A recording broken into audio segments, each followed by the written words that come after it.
Hey, welcome in everyone to DomTime. It's our weekly roundup of stories maybe we don't devote a whole show to, but are important nonetheless, or just fun. And with us to do it tonight is Phil Herron from the Delco Times. He's the editor there. Phil, one of the stories that kind of got underplayed, I even haven't had the Archbishop on yet, because we get so many rounds of this.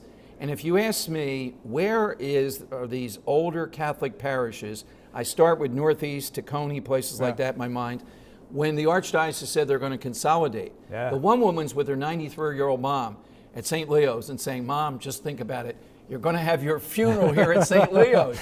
That's a mentality. But the second place would be out in Delaware County. Absolutely. You know, the Irish Catholic belt that moved from the suburbs that's out there, the Bonners, Prendys of the world, then all the feeder parishes. That to me is in the second area of these real staunch, we grew up in this parish, we want to. What's happened with the consolidation out there?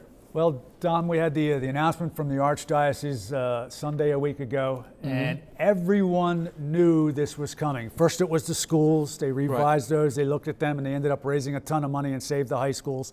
But everyone knew the parish's decision was coming. It came. It did, guess what? It didn't make it any less painful. So did they fight? Is that what their We're vote taking is? 9 parishes and down to 4. 5 parishes are going to disappear. In Upper Darby, you've got St. Alice is going to be merged into St. Lawrence. Just down the road, Lansdowne and Clifton Heights, you're going to have St. Cyril's of Alexandria being merged into BVM, or no, in St. Philomena in Lansdowne.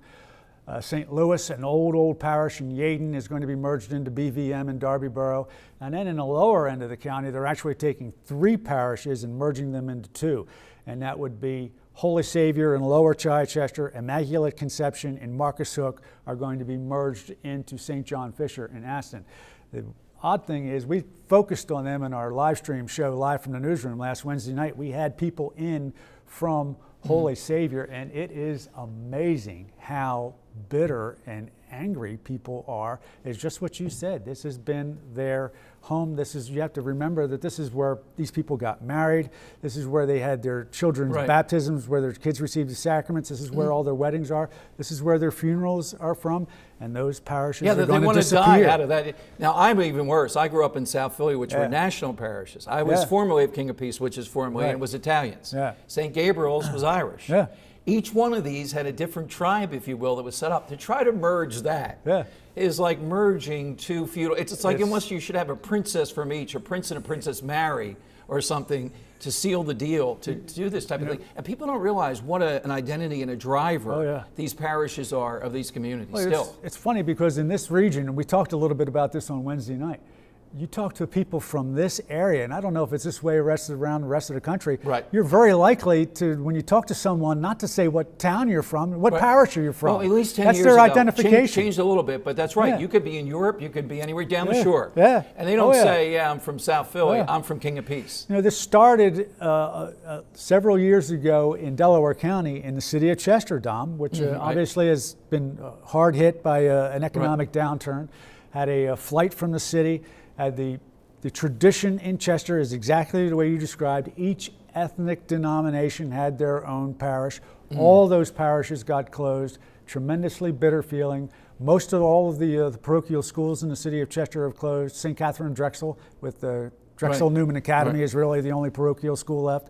The long tradition of St. James High School, that's all gone.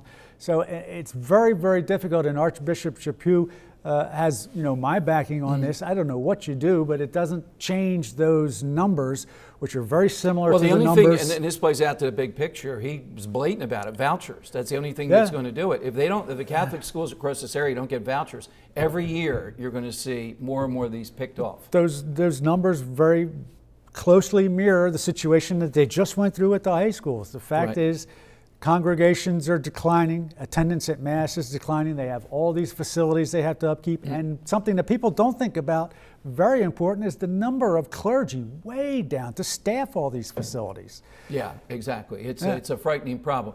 Now, I want to ask you as an editor, I'll tell you as a radio talk show host, I talked about it a lot last week. One of the big stories was Michael Douglas and his big mouth, so to speak. And this whole, we try to dress it up into the STDs and the seriousness of it and all that. You get a story like that, how do you cover it at the Delco Times Do you try to take the serious angle that he was talking about oral sex and STDs? You just say, we're not covering that. Get Michael Douglas out of here. It's one of those ones where it comes across your computer screen and your eyes sort of perk up, Dom. And look, you got to go with it, right? We're a tabloid newspaper, right. Even though we serve a community. We're sort of a community newspaper that's in a tabloid forum.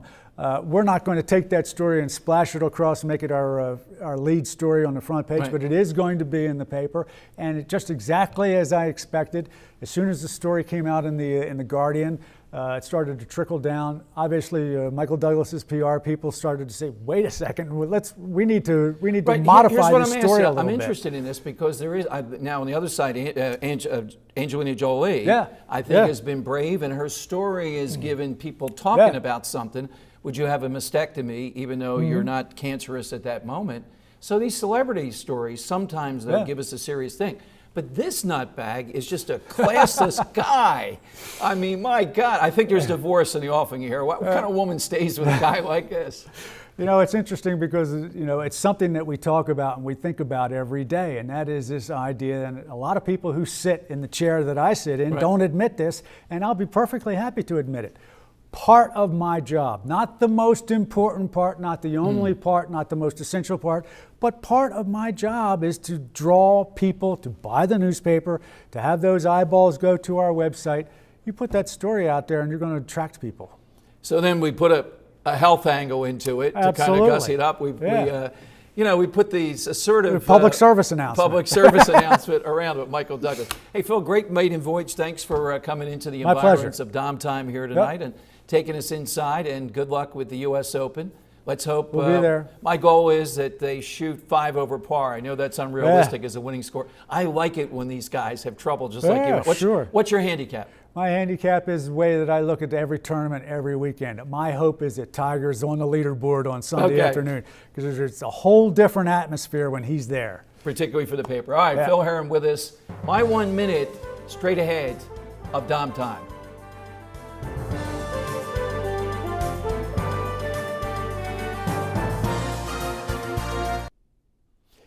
Hey everyone, my Philadelphia Daily News column today laid out who I think the culprits are in the sad, sad case of the deaths of 6 and many injured at 22nd and Market just about a week or so ago.